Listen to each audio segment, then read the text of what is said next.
chair of computer engineering at the University of California, Santa Cruz, which I understand is a beautiful place. And he has done a lot of work in Manet, and he's also been in many conferences as the program chair.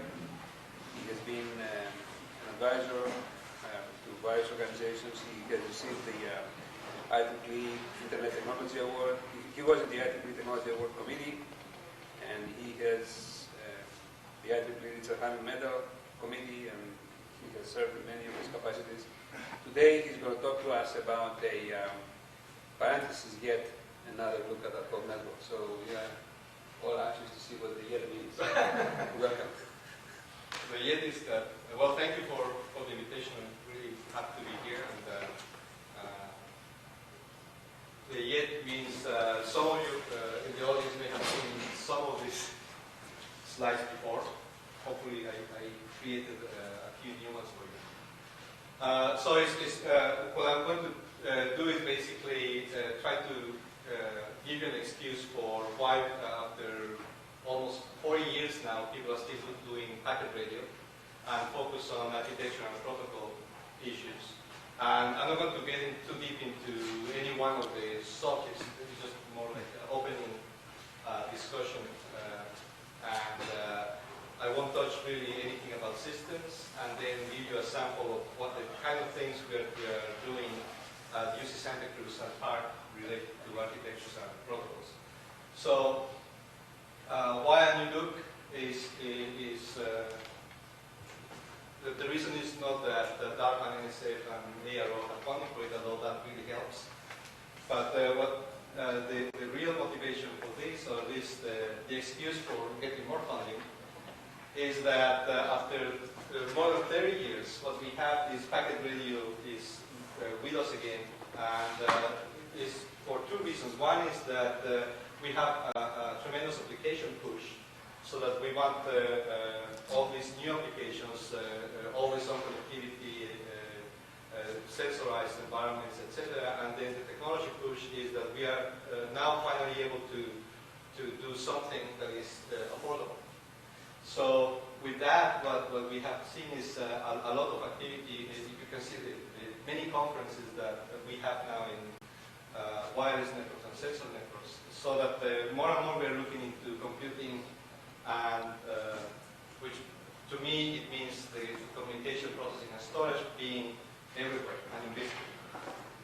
So that's the motivation for all of this. And in terms of the architecture, my thesis is that the real problem with the way we're doing things today is that what we're doing is reminiscent of the internet architecture, while in fact we should be doing something else. And as I will try to elicit in the next slides, this has very important consequences on the way things can operate. For those of you in the audience who remember those days, there were a few nodes at the beginning of the ARPANET in the 60s, and the characteristic of this development of the ARPANET was that what we really had at the time, what they really had at the time, were basically a small set of switches that were supposed to interconnect these end machines, the hosts. And what is important to note is that the switching structure was kind of a remote thing from the standpoint of the host. It wasn't something that the host would really interact with very explicitly. And the applications were an afterthought. So the real customers of the switching infrastructure were the hosts, not the people or the content or services being provided. And the good thing about this is that the switching was kind of transparent to the end host, so they didn't have to worry about it. The bad thing is that it was transparent to the end host, so they didn't have any effect on how information was disseminated. So, but that was good at the time, given the costs of the switches and the hosts in the 60s. And along with the ARPANET, there was another development, which was the spreading of Aloha, and that's not really saying aloha in any shopping mall in Honolulu, but what I mean is the aloha system, which basically was packet switching radio channels. And many of you have seen this performance curve of the aloha channel. And what the system was really showing was a packet switch in the sky. Actually, it was in the ground because that's the way they implemented the system at the time. But the convergence of the ARPANET and the Aloha system basically gave many researchers the idea that, well, we can do packet radio. And I stole this from the SRI web pages, SRI International web pages, and it shows wind surf by the SRI band in the early days of packet radio. And what is interesting to see is that Wind wasn't really looking for the bread truck, outside the SRI cafeteria. This truck basically was hosting the packet radios. So these were huge things, very expensive, very cumbersome, very limited capacity, processing and storage. So we couldn't have the network everywhere 30 years ago. It was very important to manage the resources carefully so that we would get a lot of bang for the dollars spent in the packet switches. But today, what we have is that in the laptops we have, and soon in the cell phones and PDAs that we will have much more power than we ever had in the packet radios. So that gives you pause and makes us think, well, why should we be doing things the same way we have been doing things in the internet and the old packet radio days? In particular, what we have is that with packet radio, what we have is all of a sudden there were multiple networks now, not just the ARPANET. There were the packet radio network, SATNet, ARPANET, and then local area networks.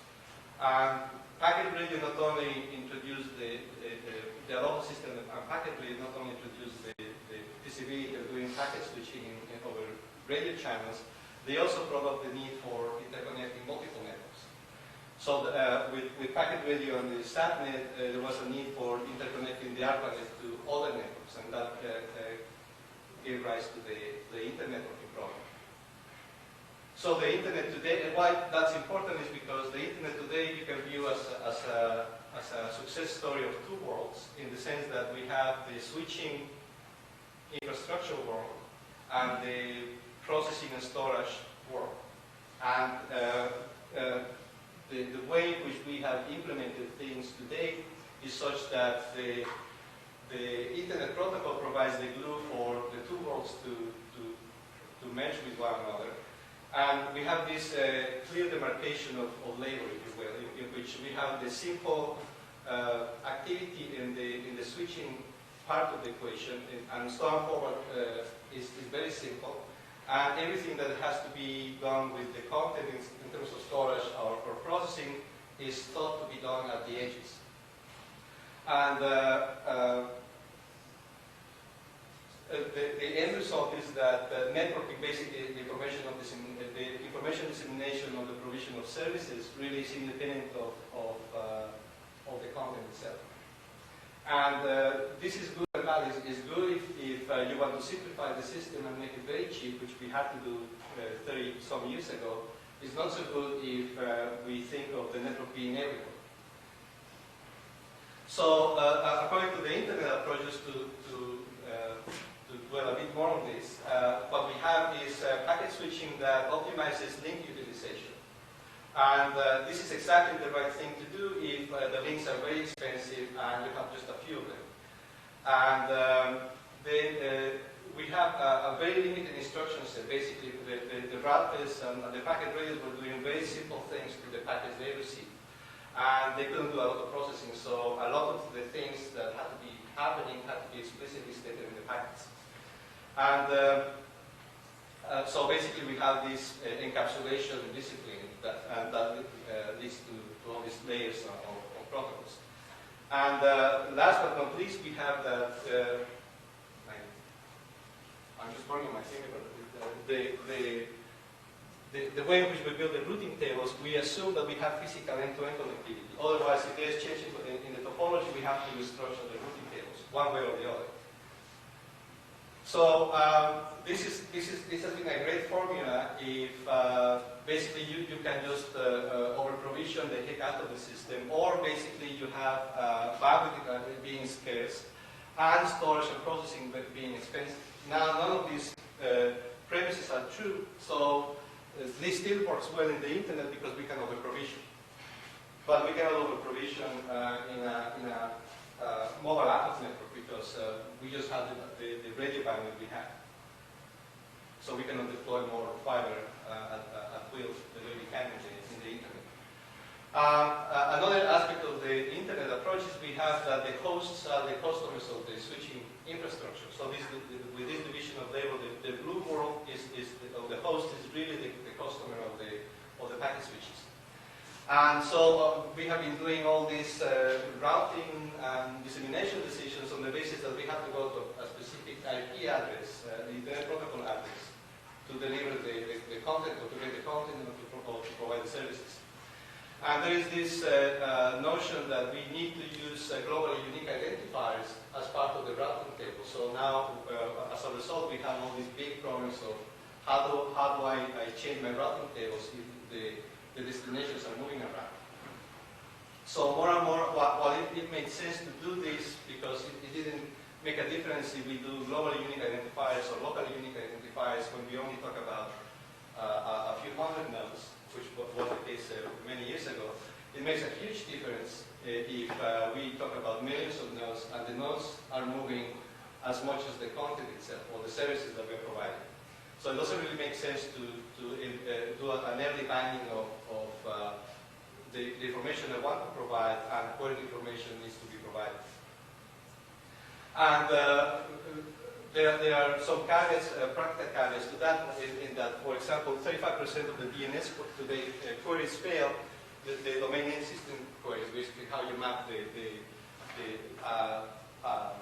application level name to an IP address. And they fail because of misconfigurations. And basically the DNS has become, the mapping of naming has become a massive caching system that is very poorly managed and easy to attack as well. The last but not least, we have, although packet switching was based on the premise that we were going to be doing datagram switching, in which basically every packet is switched independently of the others, on an end-to-end basis, we basically go all the way back to connections. In this particular case, when we want to deliver things reliably, we have to have a TCP session between sender and receiver. And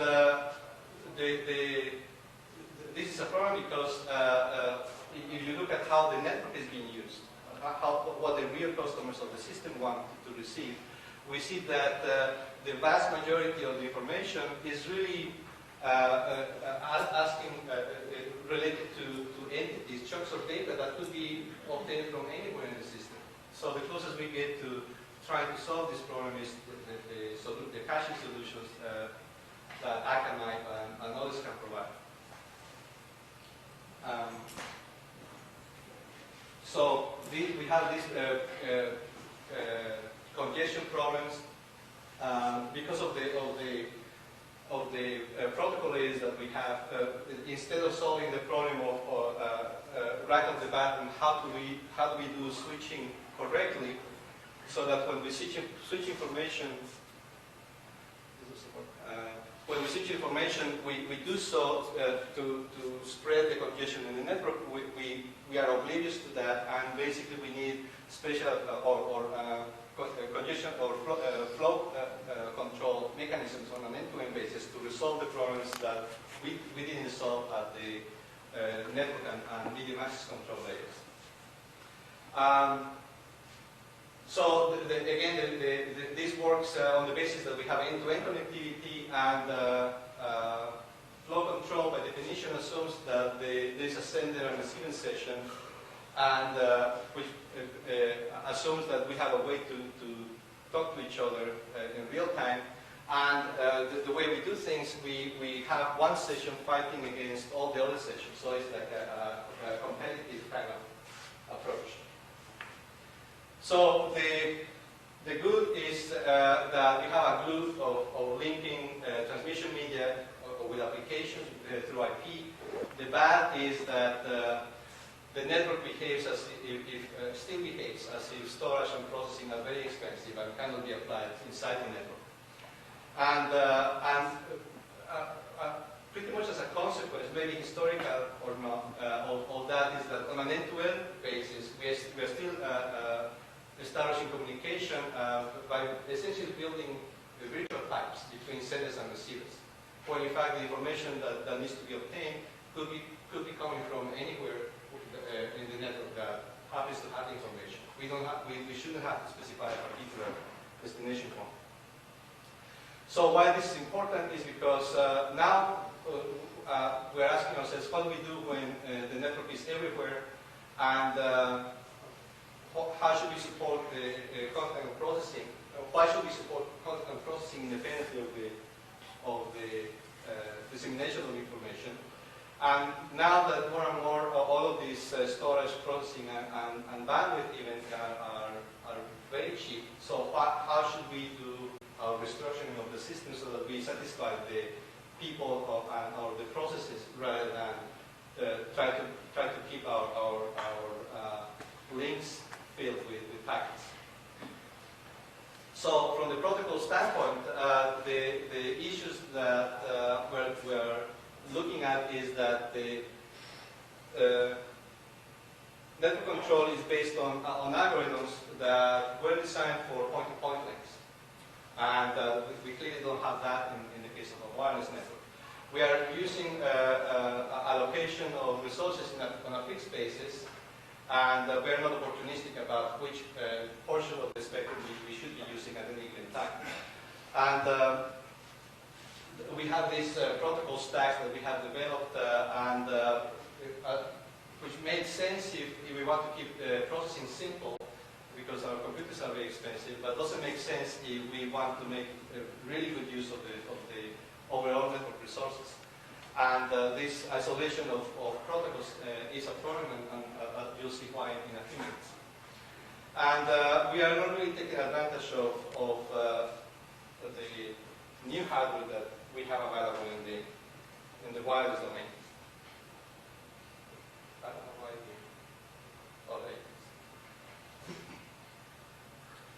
So bottom line is that all of these four constraints lead to very poor utilization of resources. So just to give you an example, in the 802.11, what you have in the wireless LANs, what we have been trying to do all this time is basically to deal with interference by having a sender and receiver do an exchange request to send 3%. And the problem with this is that interference is really spanning more than one hop. So just by doing this handshake doesn't mean that we get rid of interference. It doesn't work quite well, and it leads to, as some of you may know, to many fairness problems, and it doesn't work well with traffic with deadlines. If we keep using the spectrum the way we're using it, we either have poor connectivity because we assign nodes to the wrong portions of the spectrum so that we don't have end-to-end connectivity, or we have poor connectivity, or we assign too many nodes to the same portion of the spectrum and we have congestion. So we really have to be more opportunistic about how we do things. The other problem with the stacks is this is stolen from one of the DARPA briefings that we have to attend when we're a faculty in search for money. What you see here is that if we do the protocol stacks as we have been doing today, and so we have an 802.11 layer, an IP layer, a TCP layer, and this is hiding all of the stuff that goes in the background for signaling, for routing. Bottom line is that we end up with less than 1% of the channel. You can come to the same conclusion by just thinking that because we don't have any orchestration in the MAC layer, that basically leads to an Aloha channel, which is 18% of efficiency. Because you have to forward information, that gives you 1/3 of 18%, or 6% of the channel. And if you consider all this overhead, that quickly goes down to less than 1% of the channel. So things are not working well the way things are. And the other thing is that the notion in the ARPANET that we have to use our links very efficiently doesn't really make that much sense in the Ad-Hoc network. The reason is that in many applications, commercial or in the battlefield, in this example, there are many applications with deadlines. And for the application, it doesn't really matter if I'm using 50% or 10% or 90% of the channel. What matters is that the data gets through to the endpoint within the prescribed deadline. More than a couple of 100 milliseconds for voice is dead. So who cares if my links are used efficiently? And the way we do things right now is basically we have statistical multiplexing on links. The problem with statistical multiplexing, the way we do now, is that we treat every link in isolation. So just because we're using one link very efficiently doesn't mean that we do good things network-wide. And there has been some work in the past to try to solve this issue. And the problem with this is that if we treat voice the same way that have been keeping data, we won't. Oh, okay. I'm still working on the pointer protocol. So the voice is very different than data. Data basically wants to, it appears when it appears and it wants to be delivered anytime it can be delivered, but it wants to be delivered reliably. With voice, basically, there is some session being established and voice wants to be delivered within a deadline. And so it is definitely not the diversity data that Kleinrock studied in his PhD thesis. And we cannot really do just what we did in the past, doing an asynchronous transfer mode type of connection-oriented solution, because it's very easy to break a single link. So although we need to move towards the notion that we need more than datagrams, or basically treating packets in isolation, and we need more than trying to look at every particular link in isolation and make link utilization efficient in that particular link. Although we need some context, we cannot just go all the way to just a connection establishment and termination scheme, because basically the movement of nodes may break an end-to-end session going on.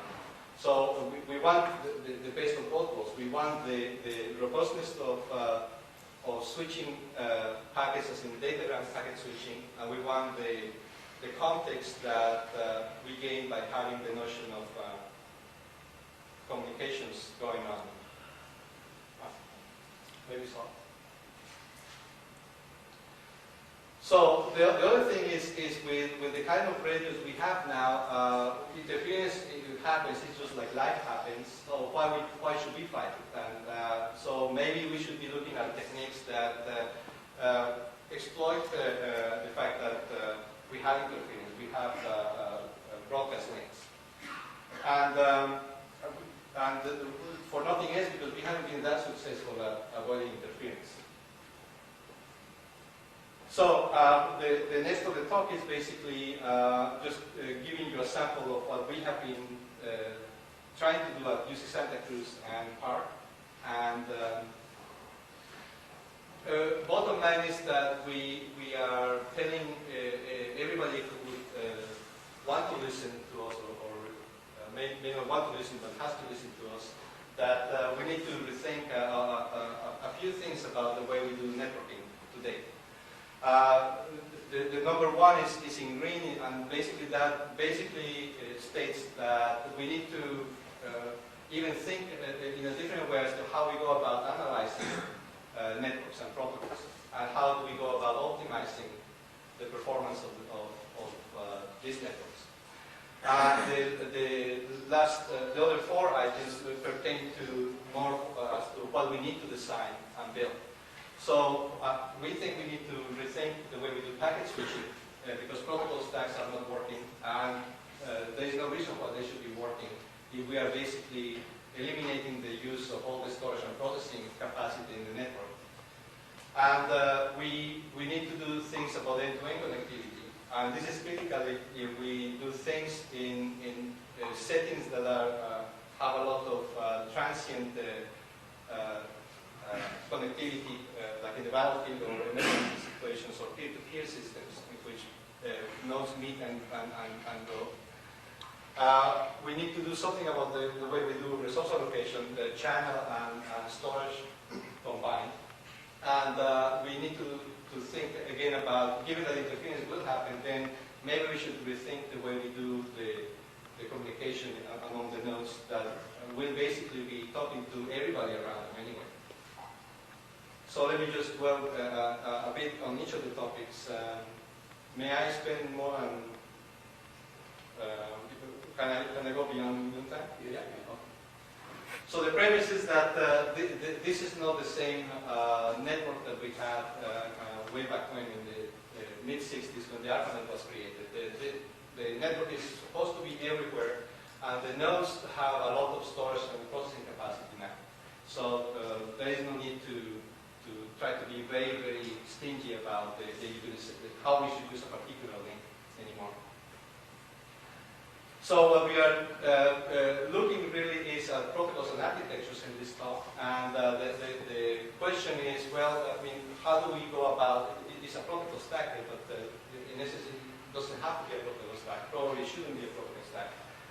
And the item one is asking basic questions about how do we make sure that these protocols are correct. And right now, the protocols are being built in a vertical fashion. So you look at a routing protocol, it has many algorithms that are repeated from the MAC protocol, and many algorithms are also repeated in end-to-end protocols. And so we have this vertical development of protocols. We are reusing very similar algorithms over and over again, and we are not even making sure that the algorithms are being correct, and that the combination of the algorithms is correct. Actually, this composability of algorithms hasn't really been addressed in the networking community. The other question is, what is the best that we could possibly do if we were playing God and design our networks? There has been a lot of recent interest in the academia that was prompted by seminar papers by Gupta and Kumar. Some of you may have read those papers. But it's still an open question as to what is the best we can do. And the reason it's still an open question is because papers like Gupta and Kumar's looked at a connected network. As you will see from the subsequent slides, another good question is, what is the capacity of a disconnected network? Because there is no need to assume that the network is connected. There is no need to assume that all my transmissions have the same range. So if we change the model, we change the possible results. So once we know how good we can be, then we can attempt to design or redesign our algorithms and protocols so that we are approaching what we would think is the optimum.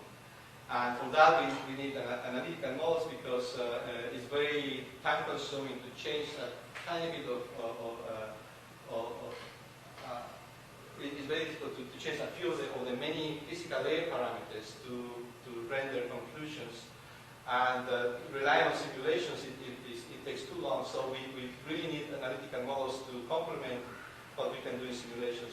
With analytical models, we can quickly come up with first-hand approximations. With simulations, we can zoom into particular scenarios and corroborate our expectations.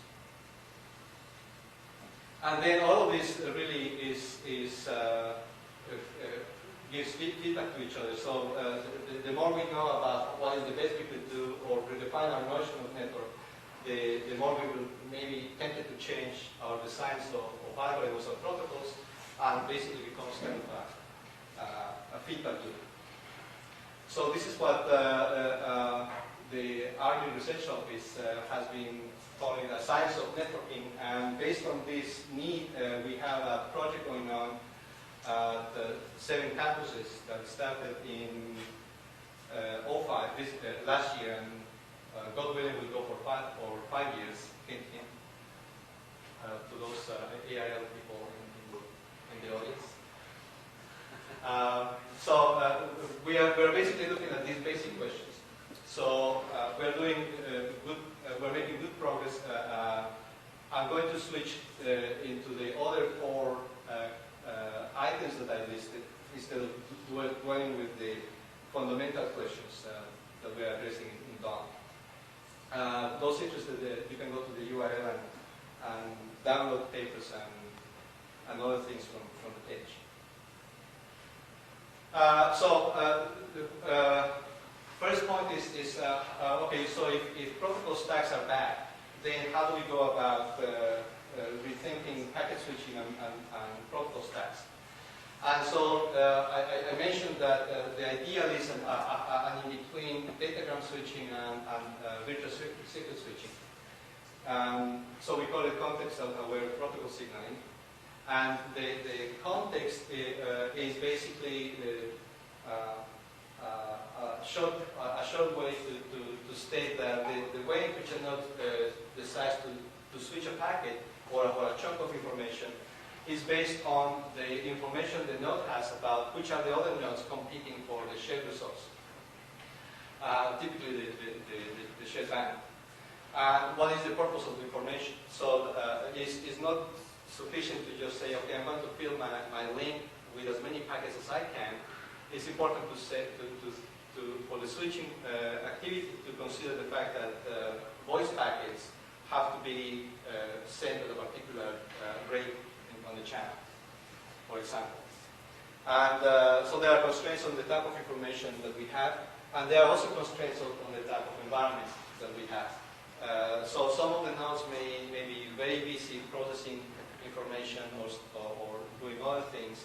Some nodes may have low battery life left. Some portions of the network may be in locations where the channels available for switching are pretty bad. So all of those things need to be taken into account. So today what we want to do, one is we want to minimize the signaling overhead by means of using this context. How do we do that? Is basically changing the way we do things upside down. Basically, today what we have is we have very simple routing tables. So in at a particular packet radio or wireless router, we have a very simple table that basically tells this node, if you want to go to node D, you have to switch packets towards Y. If you want to go to E, send packets to X, for example. And the instructions are very simple, and the table is very simple. The processing is very simple. And because the design is such that we don't do much about the switching function other than basically this set of instructions, we have to put a lot of context in the packets. The context basically becomes all the headers. And for every packet that is being sent, because the only thing that we do for switching in the ARPANET mode or the internet mode of packet switching is basically you get a packet, send it this way. That's all we do. Then we have to put a lot of signaling to basically enable that switching to take place, and that leads to all these RTS and CTS. And then we have to put a lot of information in every packet about what the packet is supposed to be. So, because what we have different now is that now the nodes are far more powerful than the SRI packet or the BBM packet radios of the past. What we can do is change the way we do things by placing the complexity in the storage of the network. So we have in-network storage that we can use, and we put the context there. And because we have this context, which I mean, minimalist context will become a virtual circuit approach, for example. Then what we have is what happens for switching at a particular node can be very different depending on what the context context is. So some packet will be switched very differently if it's voice than if it's data. We can put policies as part of the context. So the switching that we do no longer is just a simple instruction set. That's to go to Y, go next to this hop. And of course, you may say, well, but the problem is that we still have to do forwarding in real time. But some of you know that MPLS and other label swapping techniques work just fine. So what we can do is basically establish the context and then rely on label swapping, where the labels are basically pointers to the context table. And what happens then is up front we build the context, and we have to build context no matter what we do. We have to have a routing table, and we have to have a clear channel for any transmission, or pretend that we have a clear channel. So there is some minimum requirement for context no matter what we do. If we do more of that, then we allow the node to do more intelligent things with the context, and in real time we can do the forwarding of information just as fast as we do today. The catch, of course, is that this is easier said than done. It's much easier in PowerPoint, although with animation, who knows, but the PowerPoint is easy, running software is another thing. So the question is, okay, we are going to get rid of protocol stacks. Then what are the algorithms that we need to keep? And we have realized that scheduling and routing have to be done at the same time. Actually, scheduling, routing, and topology control have to be done at the same time. And because, as you will see, changing one impacts the others. And so the question is, we know that we need scheduling and routing and forwarding. Now, congestion control we will need, because even though what we're doing now is going to be such that through the context, we're going to make sure that we admit more traffic into the network only when there is room for it. So we have implicit admission control. Because we are doing scheduling and routing at the same time, we won't basically send packets blindly. So there is no real massive need for fancy congestion control schemes, because it is built in the scheduling and routing. But the reason we still need congestion control is because even with our fancy and really efficient algorithms, when things move around, we will lose some state information. And there is going to be some, as we will see, there is going to be some differences between what a node Y thinks about the system and what a node B thinks about the system. And this leads to problems that basically amount to congestion. So we will still need some congestion, but we think it's going to be a simpler congestion problem to solve than the flow control problem that TCP wants to solve. So why this is important is the opportunity we think is that we will change everything that we're doing, and everything is going to be looking like store process forwarding networking, in which every node is a router and a host. And there is no reason why that shouldn't be the case if we have the right algorithms.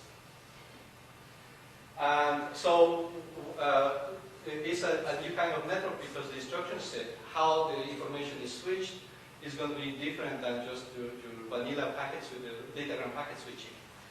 Because we take advantage of this built-in information that we share among the nodes.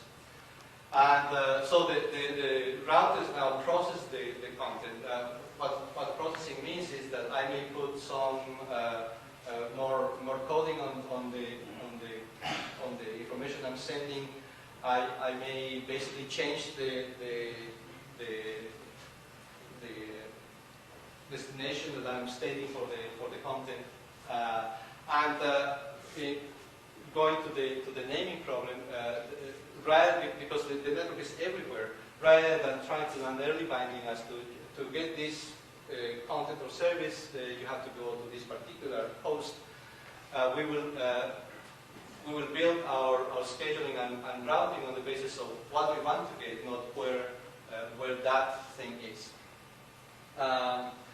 And bottom line, what happens is that if the network is everywhere, what we end up having is, rather than having hosts connected by a backbone, what we have is consumers and providers of content and services that need to exchange the content and service. And they don't really care how the switching happens. They just want the deadlines and the other requirements that they agree upon with the network to be satisfied. So, as an example of going to this kind of world with context-aware protocol signaling,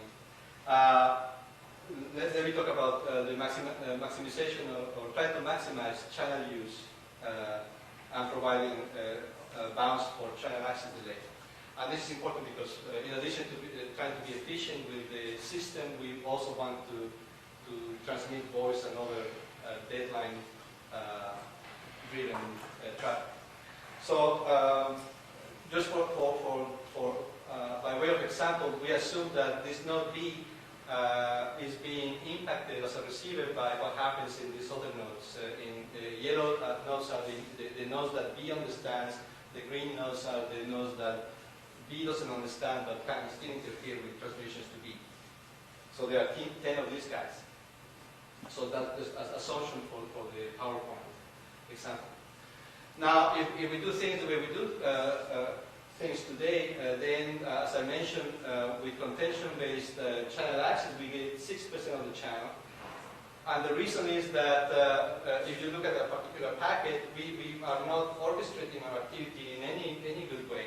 So my packet will be vulnerable for the duration of the packet. So the other packets may interfere with my packet, and that leads to 18% of just because they're not a channel, which is 18% capacity.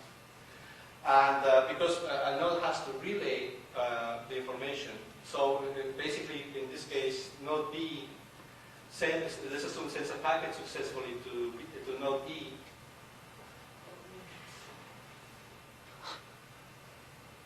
Please, doesn't work. My pointer probably doesn't work. So B sends a packet to E towards D.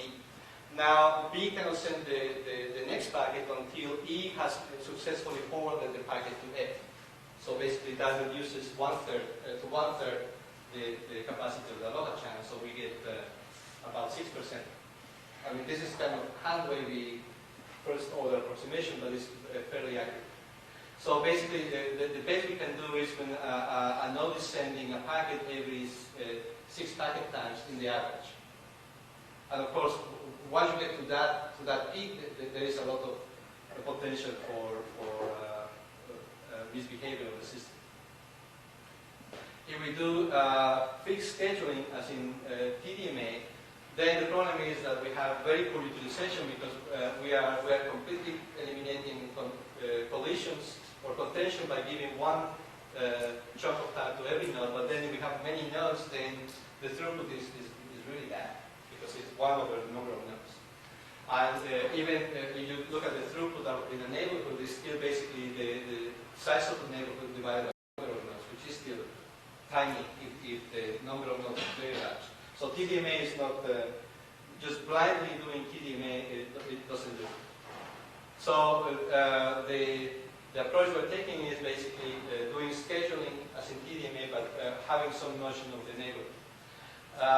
The goal is, in this example, so what we have is, the best one can do is we would allocate the channel, in this case assuming that everybody has the same needs, we would allocate the channel proportionally according to the number of competitors. So we have the 10 competitors, therefore we have the 10 time slots. The beauty with this is that the throughput around a neighborhood is as high as we can have.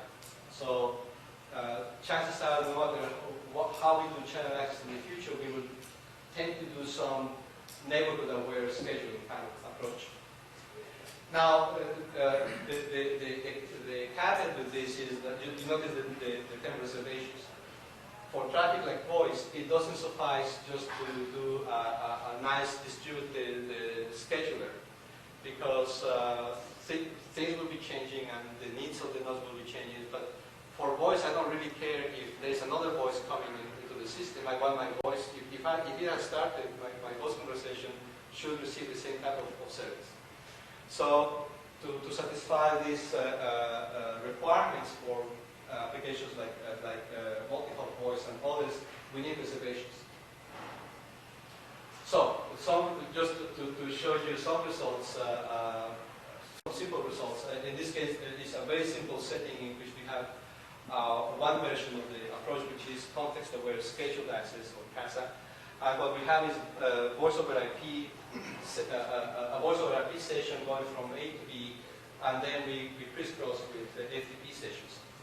And the other point of this slide is just to show you that it pays off to do this scheduled channel access activity and reservations. Here you have the basic message is that we satisfy the deadline requirements for voice while still delivering enough of the data traffic. And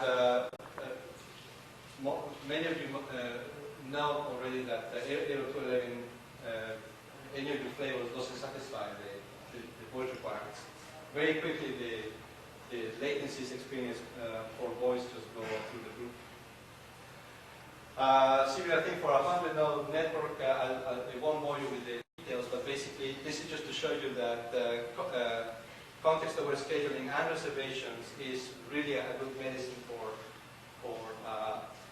enabling voice applications in the presence of TCP sessions.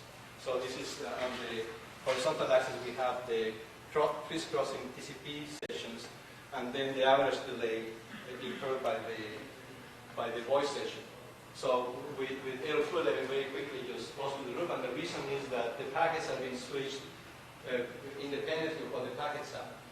And when bad things happen, basically when more demand takes place for the channel, then the nodes tend to back up, which is exactly the wrong thing to do for voice. So it's not surprising, but it's just to show you that there is hope for this context-aware scheduling and reservations. What's the network? About 100 nodes. 100 nodes? And all the traffic was generated within the network? So this is a simulation. So the traffic was basically we had the source of the voice traffic and the sources of the FTP. It was within that particular network. Oh yeah, right. So we put the sources a few hops away from the destinations. The catch is nothing is perfect, and by no means this is a solved problem. The big problem is that keeping track of context takes energy. So we are working hard on trying to make good guesses as to how the context needs to be adapted when nodes move around, because when different nodes have different views of what the neighborhood is, then problems will happen. And this is when we still need congestion control schemes, we think. How much more time do I have now? 10 minutes. 10 minutes? Okay, so let me, is that okay? Yeah, oh yeah, I have this accordion on top, so I have 10,000 slides. So.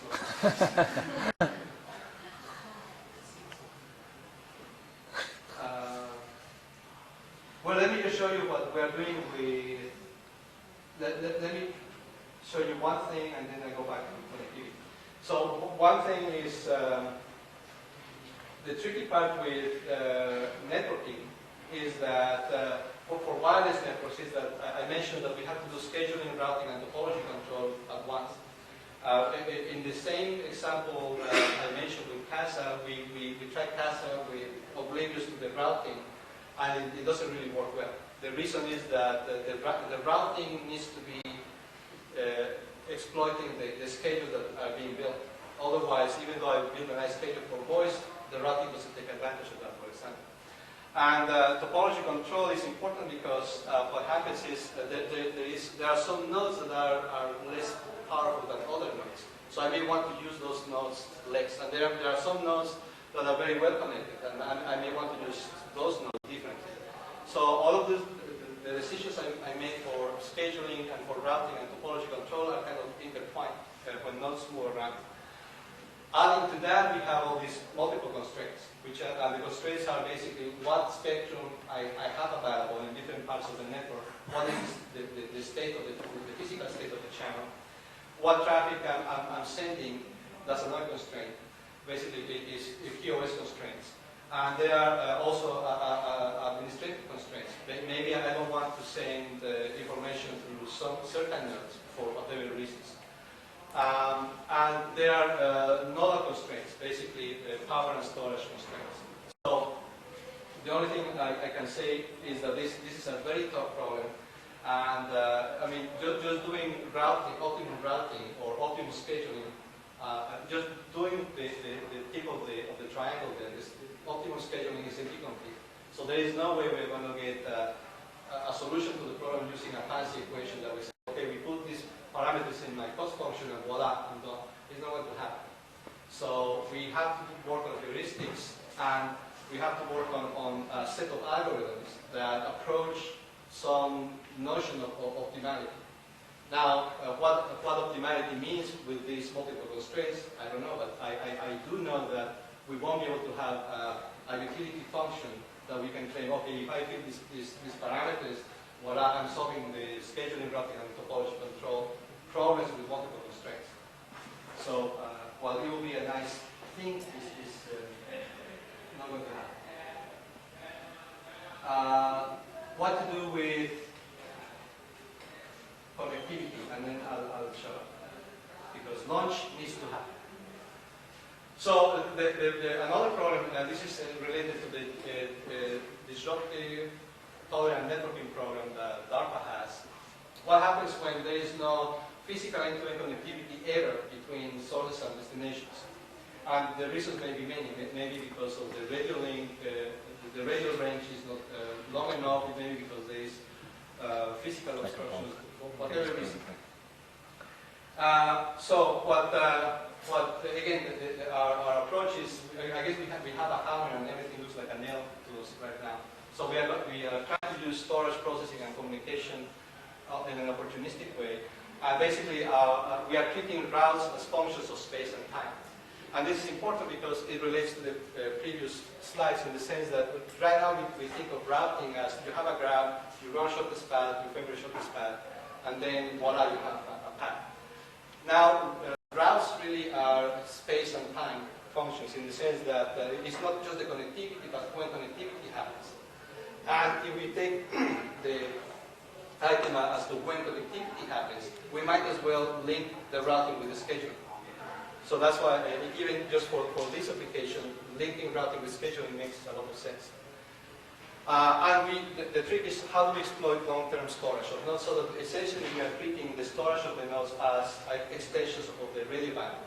After all, what really matters is not the radio bandwidth, but the bandwidth delay product in the network for the purposes of can I deliver my information within the deadlines of the outside to the destination.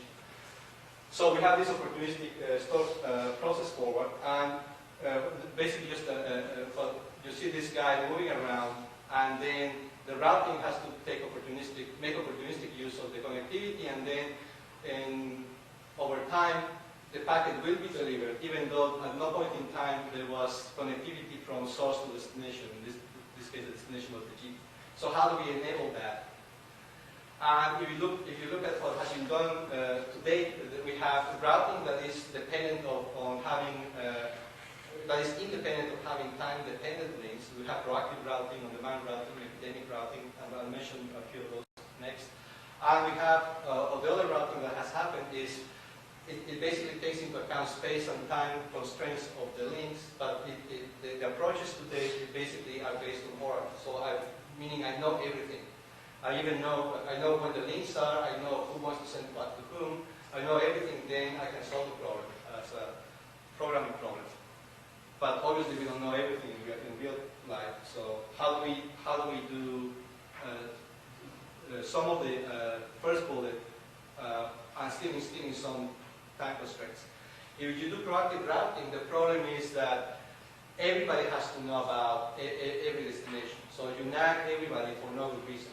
Because chances are I don't need to know about anybody other than the destination P. And basically, the notion is we establish paths first, then we send the traffic. If we do on-demand routing, we do path first, then traffic. And the problem right now is that we need to nag everybody, because nobody knows about every single destination. So I nag everybody to find where the destination is. And then I keep state in too few nodes. In this case, the nodes in blue with the radio links in blue are those who keep the state about destination D. And the problem is, if the nodes move around, the state is lost, and again I have to nag everybody. That's what happens in LDD and DSR, for example. If we do epidemic routing, the data creates the paths. But the problem is I have to basically infect everybody to really be able to deliver the information. So what we want to do is reduce the nagging that we do. So we want to limit the number of nodes that need to know about the destination or need to know about the need for the destination. And we want to make this work also in the context of disconnected networks. And basically enable this to happen even if there is never end-to-end physical connectivity between the source and the destination.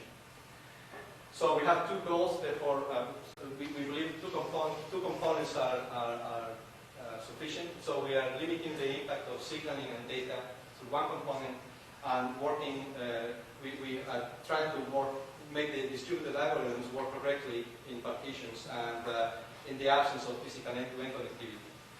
And I guess one of the key things I wanted to mention is in the old days there was this religious war between link state and distance vector for routing, and it turns out that doesn't make any sense. Right now there is this new war between on-demand and proactive routing, and that doesn't make any sense. The reason it doesn't make any sense is because we have nodes that need to disseminate the interest in destinations, and we need nodes to disseminate the existence of the destinations. And to call them on-demand and proactive is just a bit silly. And I've been doing this taste grade and less feeling kind of papers myself. So just before I let us all go to launch, basically we have, if you think about the problem of this information dissemination, proactive and on-demand routing look like a circle. Basically, a node infects everybody with the notion that it's there, or a node infects everybody with the notion that it needs somebody else. So it's basically from one node you have a circle reaching everybody. We believe that we can reduce the complexity of the problem by looking at multiple distances. Basically, we have a distance from a given node to the node with interest in a destination, and a distance from a given node to the destination of interest. If you look at two distances, you quickly define an elliptic curve. And we believe that the way to proceed is basically take advantage of these elliptic curves of sorts, and basically define contours that will basically in charge of maintaining the signaling activity for a given set of nodes with interest in destinations and a set of destinations of interest. And the stewards basically serve the purpose of rendezvous points between sources and destinations, because there is no guarantee that there is a physical path from source to destination. We need somebody else to take charge and say, okay, I'll be the de facto destination for a while, and then hopefully good things will happen. So this is nothing, well, it basically boils down to caching or replication. So what caching or replication strategies do we use to take into account disconnected networks? Let me just skip through. So we believe it works, and so it's very hard to make, but so the interesting things that are happening is we are applying this to sensor networks like tracking coyotes in the Santa Cruz Mountains, or tracking other animals. And then basically also using this as, is there a way to exploit peer-to-peer systems to do basically a dissemination infrastructure. And so what is very hard to repeat, I cannot even read myself. But the point is that what we call STAR performs as good as epidemic routing, which is basically the best you can do if you infect everybody, with just a fraction of the signal overhead. Basically, how many nodes do I have to infect to deliver the goods? And let me quickly jump to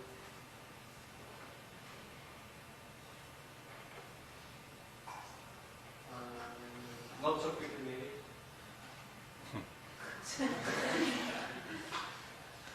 Okay, so we are actively looking for students in Santa Cruz and actively looking for postdocs and graduating students at Park. So send email if you have interest in either.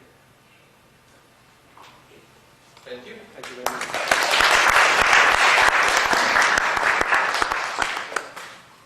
Any questions? Yeah. Most of the pictures have no GIs. Uh-huh. So I could conclude that this is your friends to the military, or do you have in mind commercial applications? Okay. What are they? Yeah, so we are funded by ARO, thank you, and ARO and DARPA. So, but the applications to the commercial sector are very similar. Basically, you have firefighters have to face very similar situations, or in the future our cell phones may just be nice little packet radios. So rather than always going up to the cell tower for any communication, why not just be opportunistic? And the bandwidth that we have in this classroom is far more than the bandwidth that we will ever get to the cell tower. So if all I want to do is tell John, gee, this talk is really boring, then you can just send your message and just opportunistic, make an opportunistic use of the storage and the nodes here. So I think that the commercial applications is enabling the peer-to-peer systems that kind of are an integral part of the internet. And other commercial applications would be the search and rescue teams. I don't know if that answers the. And you said that you talk the cells In the talk. yeah. Well, that's a policy. So you may have a meeting policy, and you only accept certain kind of messages that are silent messages.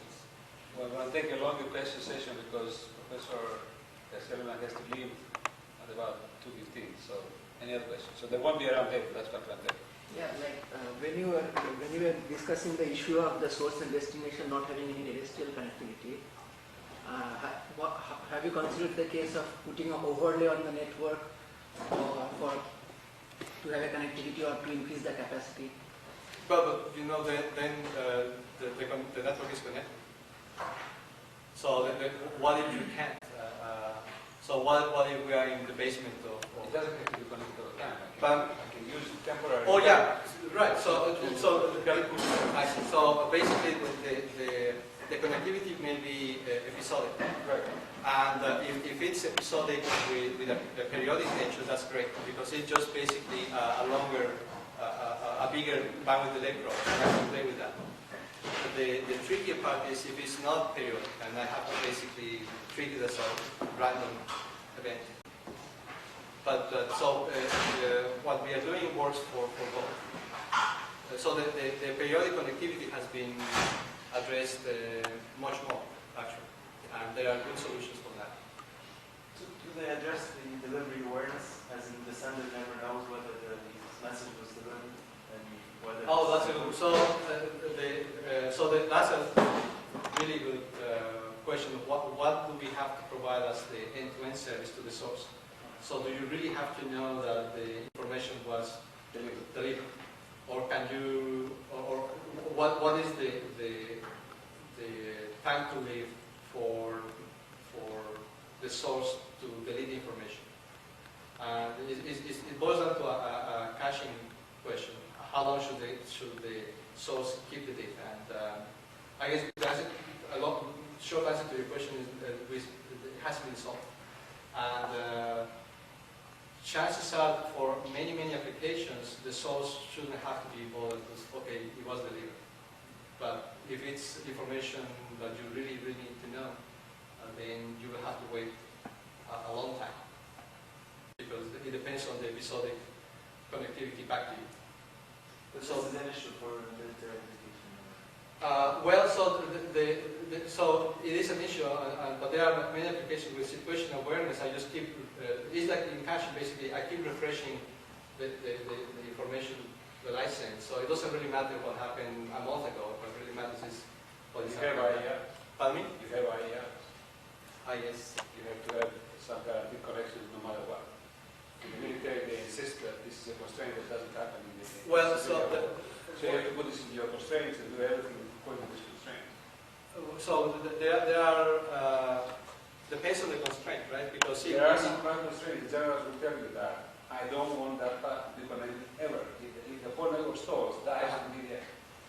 Sure, but that's constraint on top of Yes, what the time-space constraint that you have to take into account. I mean, if you don't satisfy that, they won't be valid. I mean, I've been drilled that to death. Okay, but what you do for guaranteed connections, even over time or over space-time. It doesn't have to be all time there. Yeah. But you have some connections cannot be broken.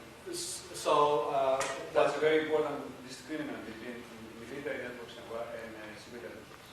what we are doing in DTN is we basically bring the content quickly where the content is needed and then disseminate in a well-connected network. But that doesn't really answer the question of the source requiring a feedback. That question, yeah. Are the multi-radio, multi-channel, coming to display, considering combining scheduling and routing and other features? What channel? Multi-radio, multi-channel networks are considered? So that was part of the talk I didn't involve. But yeah, basically you have your MAC protocol then becomes a selection of the spectrum and control once you select something. Sure. But are those also resistant to some mobility? Resist, what do you mean by resistant? No, I mean, when the nodes are moving, though, you have some distributed algorithm so that you can still basically we have to find as we go along where we can communicate. Right. That once we do the selection, because based on some mechanism, we determine this channel is good for us right here. Then we have to orchestrate it. So that is a fully distributed algorithm? It has to be fully distributed. Otherwise, Sure. just the problem with is the same. So we are looking at distributed schemes for exploiting the multiple channels, MIMO nodes, and then even with the network coding, for example, which if we have to take into account the whole network, it's not going to happen. So we can do minimalist network coding, but only working with the neighborhood. Any other questions? Yeah. You mentioned topology control as a problem. What do you mean exactly between the problem? How it is different than routing? Okay, so probably the same, but so topology control would be, for example, those nodes. This is as an example. Those nodes that have a lot of battery life can become de facto or backbone for some portion of the network. So building that virtual backbone is a game of dominating sets. But when you're doing that, you really have to do also that as part of the schedule. Because chances are those guys will need much more chunks of the, larger chunks of the bandwidth. So that's what I mean by topology control, allowing certain nodes to behave differently. Any other questions? But you also consider the problem of networking, discovery or neighborhood discovery. Yeah. For routing and also for your carrier sets neighborhood. Oh, or so carrier control. the religious approach we have taken, religious because I cannot tell you, this equation shows you that we are right. We are taking the neighborhood discovery part as part of the MAC. because for the Mac to work really well, it has to know about the competition around a given node. You need to have the interference graph. Yeah. So once we have that, I know. In fact, I don't need any routing on top of that if I just have 2 hops or. As long as the 2 layers communicate. Right. Any other questions? So anyway, I mean, everything you said is music to my ears. Okay, since we're working on component networking and the representative is here, so you can see the similarity. I hope. I have 2 questions. Yeah. Where do you handle multiple paths? Because we came to the conclusion that without multiple paths and without multiple channels, you're not going to make any progress in that. Right. You have to allow a lot more resources actually for that. If you take that approach, you can actually develop some mathematics. Yeah,